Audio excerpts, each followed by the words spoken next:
bago simula ng Royal, ang ginagawa ko yun nga, nag-aap ako ng trabaho. Pero yun nga, bago naman ako nag-aap ng trabaho, ako nag-work din before, pero sandali lang. Yung panahon na yun yung pinakamahirap na parang para sa akin. Yung time na yun, nag-aap ako ng trabaho. Ang nakikita ko sin sweldo, magkano lang din naman Tapos kaya ako nagpo-consider ng ibang trabaho kahit hindi ko sa linya. Punta ako sa isang work, sa isang company, bawal ko sa isang building, susuyuri mo yan So pagka inabot ko yung resume, timing na may opening, interview nila kagad ako. Yung experience ko talaga dati na sabi ko, bakit gano'n? Totoo pala talaga na hindi porket nakatapos ka, maganda rin buhay. That time din, naisip ko bakit gano'n? Maganda naman tinapos ko, maganda naman eskwela ko, pero bakit that time walang trabaho? Pero tawanan lang Diyos, kinapagtrabaho naman din tayo kahit sandali hanggang sa dumating yung Royal sa buhay. Nakakatuwa at nagsimula ako noon, naalala ko 2006. So nag-join ako nung 2006 na yun, ginagawa ko lang to, kumbaga sideline lang. Pero nung doon ako, naintindihan ko kahit sideline pala to, kailangan kong seryosohin. Hindi ko na-expect na pwede palang, dahil doon sa sipag ng isang tao dito sa negosyo na to, pwede ka pa talagang umasenso dito, yumaman. Maliban sa yumaman, kung ano man yung pangarap na gusto ng pamilya mo, gusto ng mga tao nasa paligid mo, pwede pala mangyari. Kumbaga, sabi ko, yung income ko dito talagang maganda. Pero hindi ko na-expect na pwede palang mas maganda pa doon sa gusto kong maganda. Noong time na sabi ko, nakikita ko na yung ganda ng negosyo, tuloy-tuloy lang ako.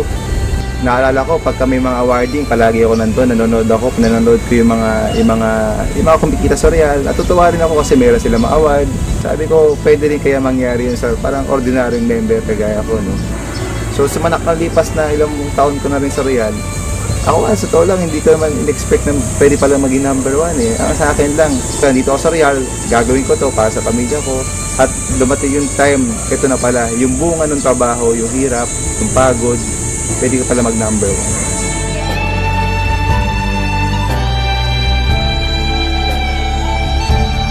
1. Hanggang sa nitong mga nakalipas na ilang buwan, natawa ako kasi nung time na nabigyan ng yung Royal mismo, nagsimula na isang branch sa ibang bansa, nakita ko yung opportunity na pwede pa rin pala ako magsimula ng Royal kahit wala ako sa Pilipinas. Sabi ko, ito na siguro opportunity para maidala ko yung negosyo ng Royal doon sa mga ibang kaibigan ko o kakilala ko sa ibang bansa. Naalala ko yung hirap namin dati kasi wala pa naman opisina yung Royal that time doon. Ultimo, madaling araw, nag-i-impake pa ako ng produkto kasi meron siyang kamag-anak na pupunta doon. Pinadadala ko pa yung produkto doon. Awa ng Diyos, yung opisina po natin sa Royal nagbukas na doon sa Dubai, sa UAE. Napakalaking bagay doon kasi yung mga tao, mga kaibigan ko na nagsimula ng Royal na naniwala sa negosyo ng Royal, ngayon nandun na po sila. Yun yung hanap buhay nila, yun yung pagkakakitaan nila. Yun na po yung sinasabi nga natin na additional income sa kanila kahit nasa abroad sila. Papasalamat po ko sa Diyos na dumating po yung oportunidad ng Royal. Dahil sa Royal, isa po sa naibigay po sa amin ng Royal is yung mga travel incentive. Ito po kung may nakapunta sa Europe, napunta kami sa Paris, sa Switzerland, sa Germany. Napakadami yung lugar na talagang kahit sa pelikula ko lang siguro siya napanood dati, pero nandun kami that time.